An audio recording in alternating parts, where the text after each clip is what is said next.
The high priest of punk rock is Malcolm McLaren, owner of a punk rock fashion boutique and manager of the Sex Pistols, England's most controversial and, therefore, best-known punk rock group.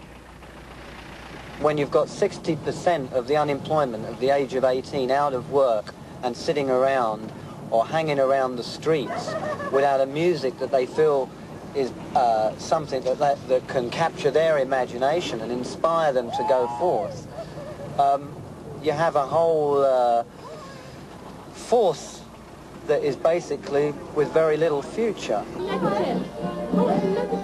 The teenage kids who follow punk rock in this country, in their style and form of dress is a total reaction against the packaging of youth clothing in this country. They are really concerned now with taking any form of clothing and making a statement with it by tearing it up, writing a slogan across it that suggests something of their own particular discontent.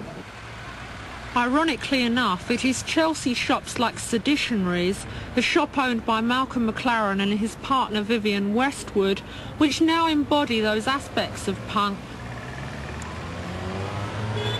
I expect the main heading you could really give them now is distinct from the sex thing. I think you'd have to call them urban guerrilla. I think that's the main kind of theme that would make people understand them.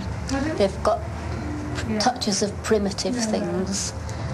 People who come in my shop, I notice Jordan wear sort of rather tribal makeup sometimes.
Oh yeah? Does it hurt? No? It's not, we did when he done it 3 weeks ago. What? But it's not quite, it's almost through now, but it's sore when he done it, but 3 weeks ago.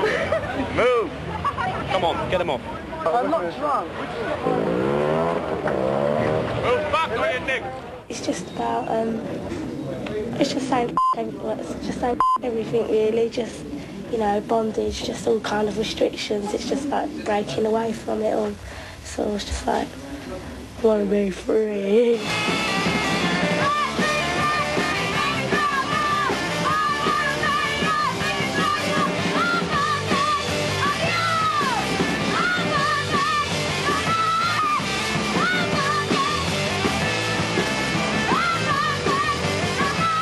This movement is basically working class. It's nothing to do with the arty fart middle class, we're all right trip, you know. It's basically working class from the roots. One way they stood up for their working class audience and got headlines was by vomiting all over Heathrow Airport in London. And there were some four-letter words thrown about in loud voices. That got their first record company, EMI, a subsidiary of Capitol Records, upset.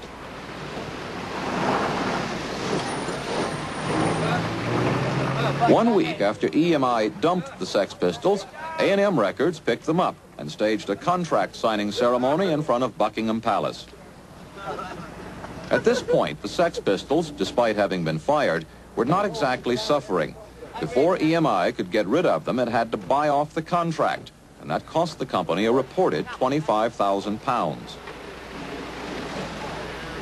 And here they were signing a new contract that could make them a lot of money, and they already had a song to record for A&M in honor of the Queen's Jubilee. They did not record it, not at least for A&M Records. They never recorded anything for A&M. According to the story, after this happy signing ceremony, everyone went back to the A&M offices to celebrate. The four Sex Pistols apparently over-celebrated, tore up the office, scared the secretaries, and lived up to their public image of thorough obnoxiousness. Fired again, but this time A&M had to pay out a whole lot more to get rid of them, £75,000.